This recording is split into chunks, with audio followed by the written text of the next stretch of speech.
Oke, perkenalkan nama saya Tera Vina Esa Besaleki dari kelas TRPL 2B Malang. Di sini saya akan mengerjakan tugas asesmen akhir semester yaitu pemrograman basis data. Oke, langsung saja di sini ada soal nomor satu. Soalnya seperti ini. Langsung saja kita buat database-nya.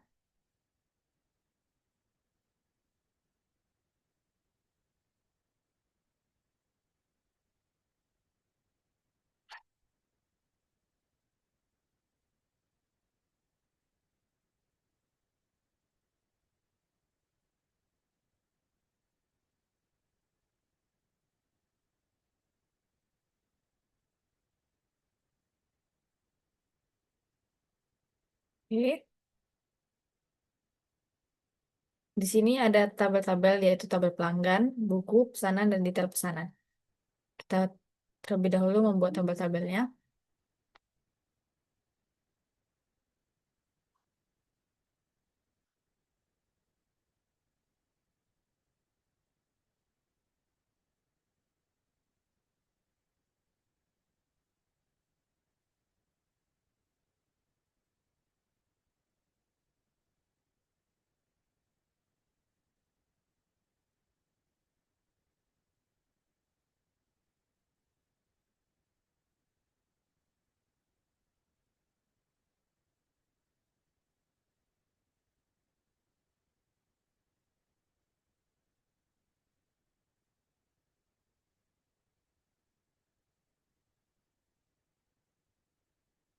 Oke, setelah itu kita isi data-data dari tabel-tabel tersebut.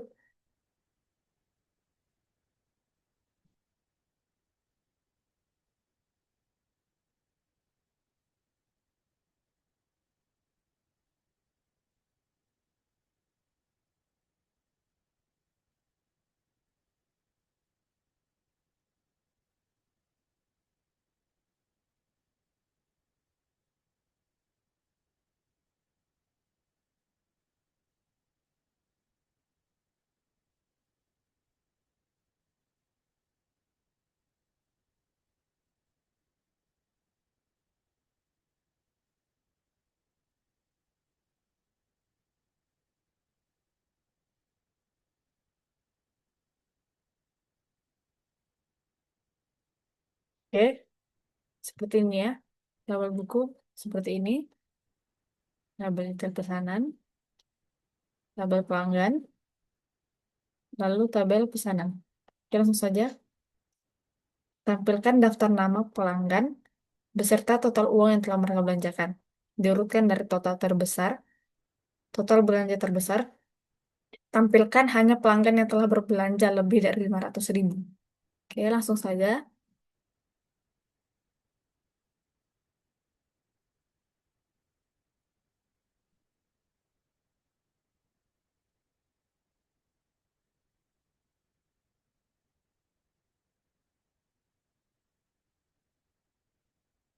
Nah, pelanggan yang berbelanja lebih dari 500.000 ada Andi. Total belanjaannya seperti ini. Oke, kita lanjut.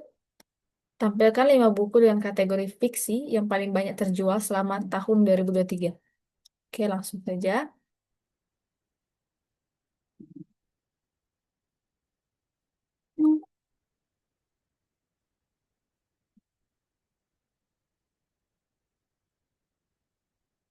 Nah, buku yang paling banyak terjual, fiksi 3, fiksi 2, fiksi satu.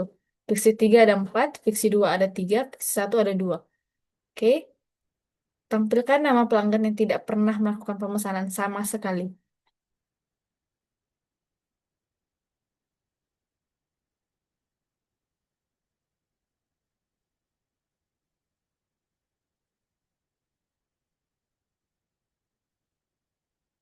Nah, pelanggan yang tidak pernah melakukan pemesanan sama sekali yaitu ada Citra. Oke, langsung saja kita ke nomor 2. Soalnya seperti ini, tabel-tabelnya ada tabel departemen, karyawan, proyek, dan tugas. Kita buat terlebih dahulu database-nya.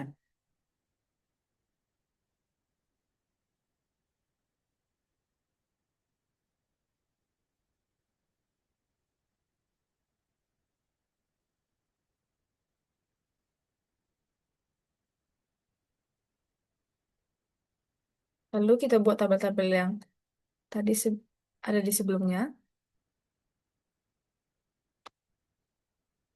Pertama kita buat tabel departemen.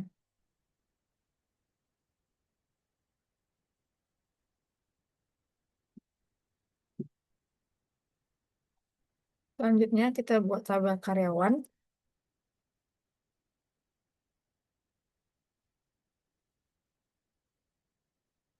Lalu tabel proyek.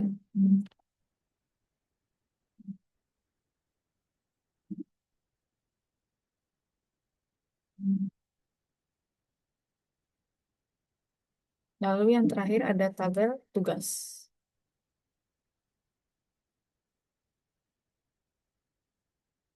Ya, setelah itu kita isi data-data dari tabel-tabel tersebut.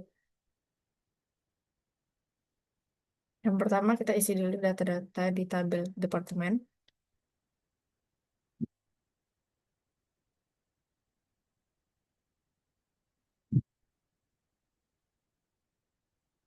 Lalu data di tabel karyawan.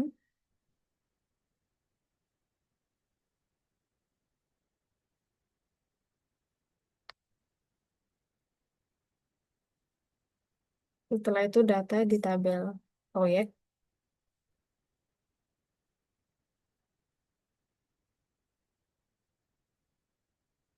Lalu yang terakhir data di tabel tugas. Oke, isi tabel-tabel tersebut seperti ini ya. Departemen, karyawan, proyek, dan tugas. Oke, kita lanjut. Tampilkan nama departemen dan jumlah karyawan di setiap departemen. Tampilkan juga departemen yang tidak memiliki karyawan sama sekali. Oke, langsung saja.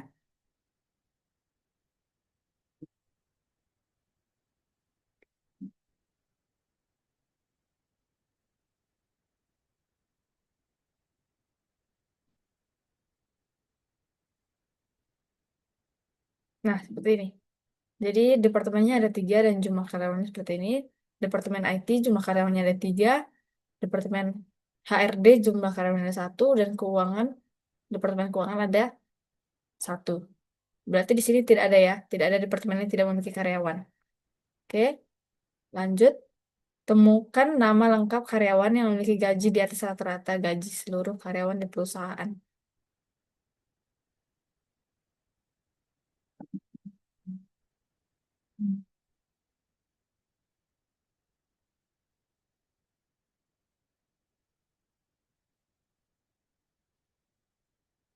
Nah, nama karyawan yang gajinya di atas rata-rata itu ada Eka. Oke, kita lanjut. Tampilkan nama lengkap karyawan dari Departemen IT yang sedang tidak mengerjakan proyek apapun.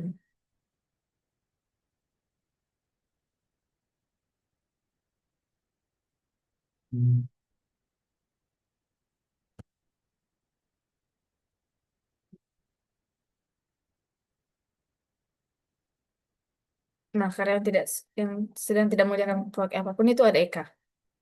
Oke, kita lanjut ke nomor 3. Soalnya seperti ini. Tabel-tabelnya ada tabel mahasiswa, mata kuliah, dan nilai. Kita buat terlebih dahulu database-nya.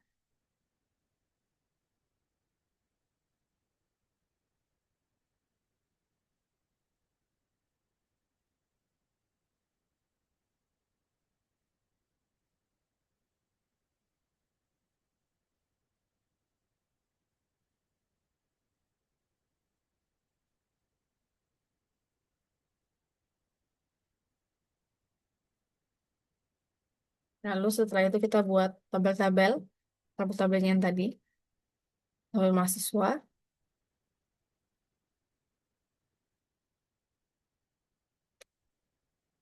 Setelah itu kita buat tabel mata kuliah.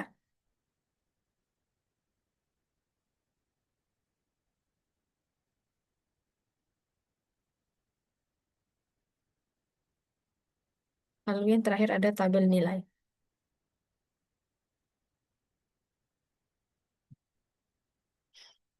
Lalu kemudian kita isi data-data dari tabel-tabel tadi.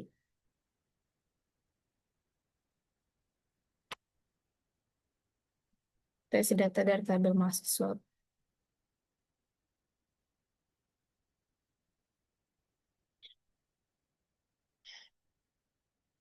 Lanjut, isi data untuk tabel mata kuliah.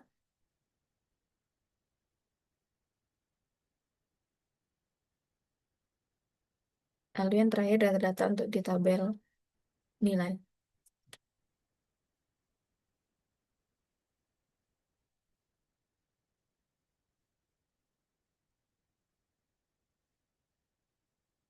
Oke, isinya seperti ini di tabel mahasiswa, tabel mata kuliah, lalu tabel nilai. Seperti ini. Oke, selanjutnya buatlah sebuah store procedure bernama proses kelulusan yang menerima NIM sebagai parameter. Prosedur ini harus memeriksa apakah total SKS mahasiswa tersebut sudah mencapai 144 SKS. Jika ya, ubah kolom status menjadi mahasiswa menjadi lulus. Jika tidak, tidak ada perubahan yang terjadi. Prosedur harus memberikan pesan konfirmasi tentang hasil operasinya, misal mahasiswa dengan NIM berhasil diluluskan atau mahasiswa dengan NIM belum memenuhi syarat kelulusan. Oke.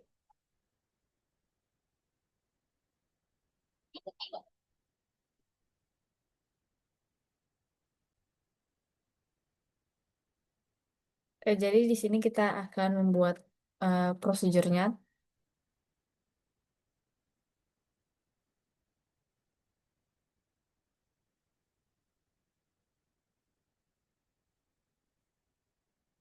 seperti ini ya. Nah, oke.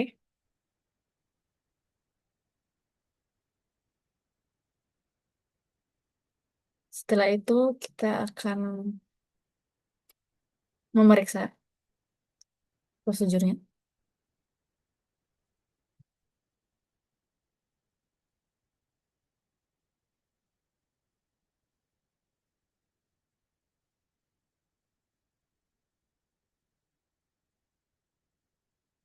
seperti ini.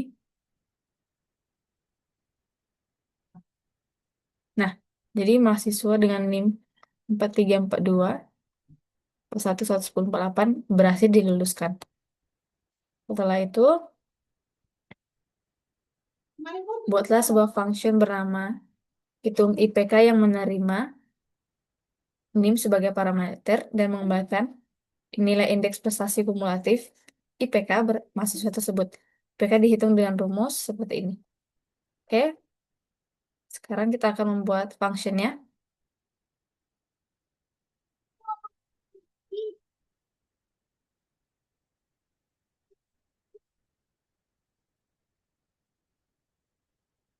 Seperti ini functionnya.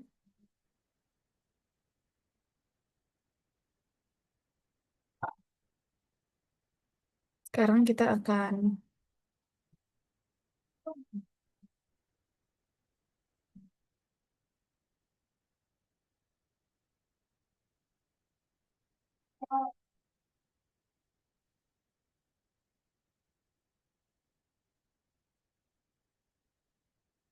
seperti ini. Nah, berarti tadi buatlah function namanya yang menerima NIM sebagai parameter dan memakan nilai indeks kumulatif mahasiswa tersebut. Berarti functionnya ada ini ya, IPK Andi Saputra. IPK-nya 3,13. Seperti ini ya. Berarti function dan prosedur tadi berhasil. Oke, kita lanjut ke nomor 4. Soalnya ada seperti ini. Tabelnya ada tabel produk, penjualan, detail penjualan, log stok rendah. Oke, pertama kita akan membuat database-nya terlebih dahulu.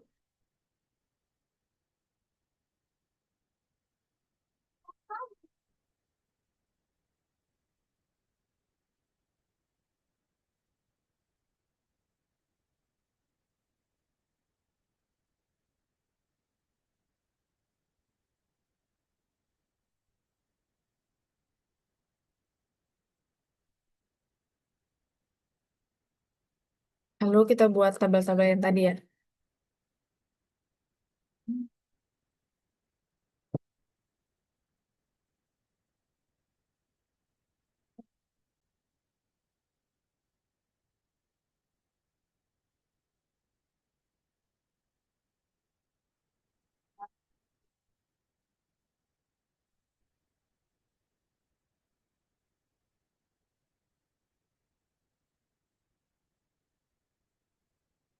Lalu kita buat tabel penjualan.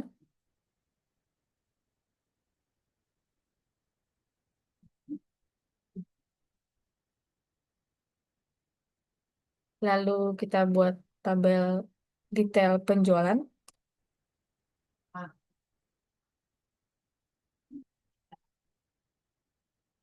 Lalu yang terakhir ada tabel log stok rendah.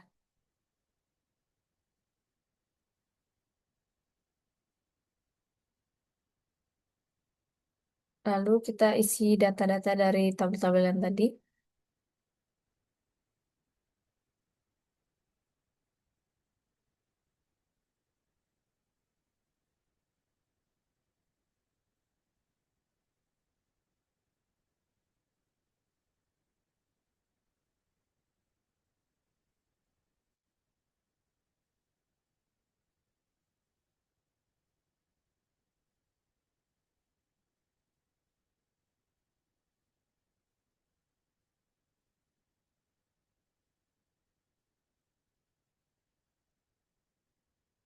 Oke. Jadi di tabel detail penjualan seperti ini data-datanya. Log stok rendah belum ada berarti ya. Penjualan seperti ini dan produk seperti ini. Oke. Di sini buatlah sebuah trigger bernama update stock setelah penjualan. Trigger ini harus aktif secara otomatis setelah ada baris baru yang ditambahkan ke tabel detail penjualan. Fungsi dari trigger ini adalah yang pertama mengurangi nilai pada kolom stok di tabel produk berdasarkan jumlah barang yang terjual pada baris baru di detail penjualan. Berarti yang pertama kita buat harus untuk mengurangi nilai pada kolom stok. Itu ya.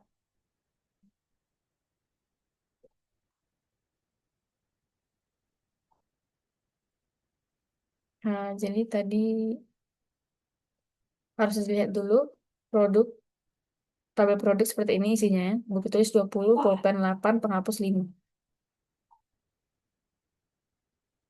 Sebelum kita mengurangi yang tadi,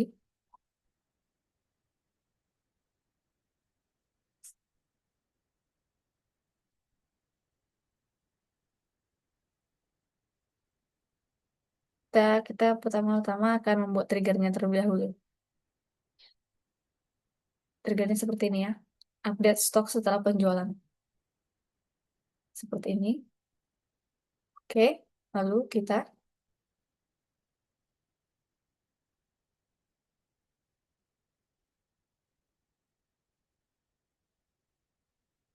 untuk menguji trigger itu kita menambahkan data ya.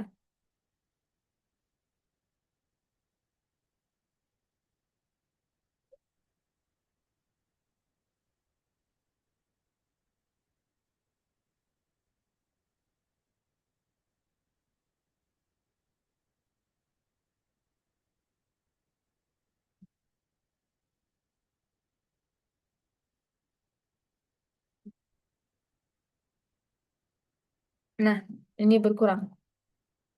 Buku tulis ya. Buku tulis berkurang 15 jadinya.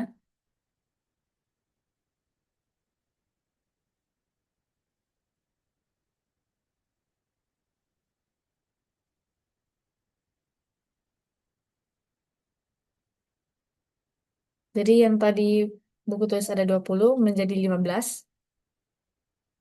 Setelah itu kita akan melakukan penambahan lagi untuk memicu log peringatan.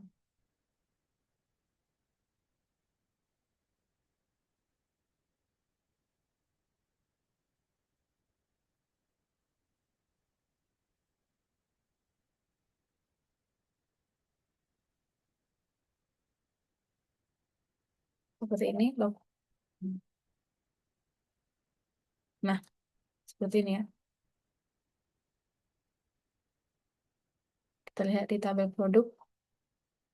Nah, berkurang buku tulisnya.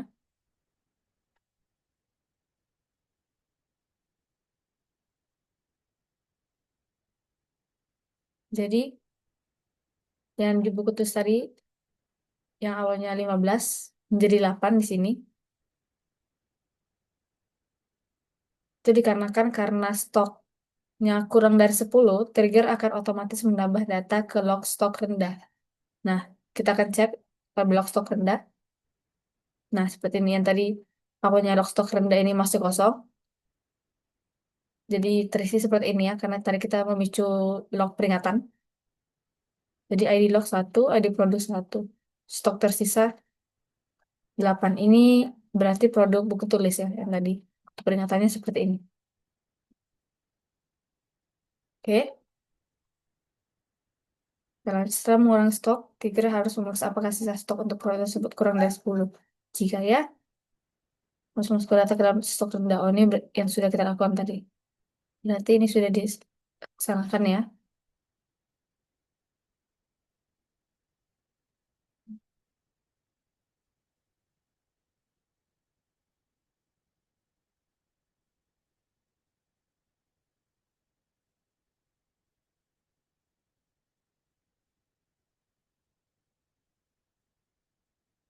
Kita juga bisa mengecek hasilnya seperti ini.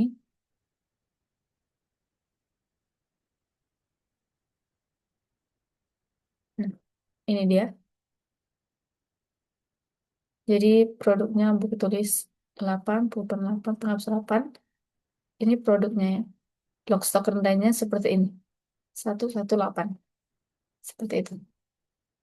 Oke, mungkin itu saja penjelasan saya mengenai praktikum akhir semester PBD ini. Sekian dari saya, terima kasih.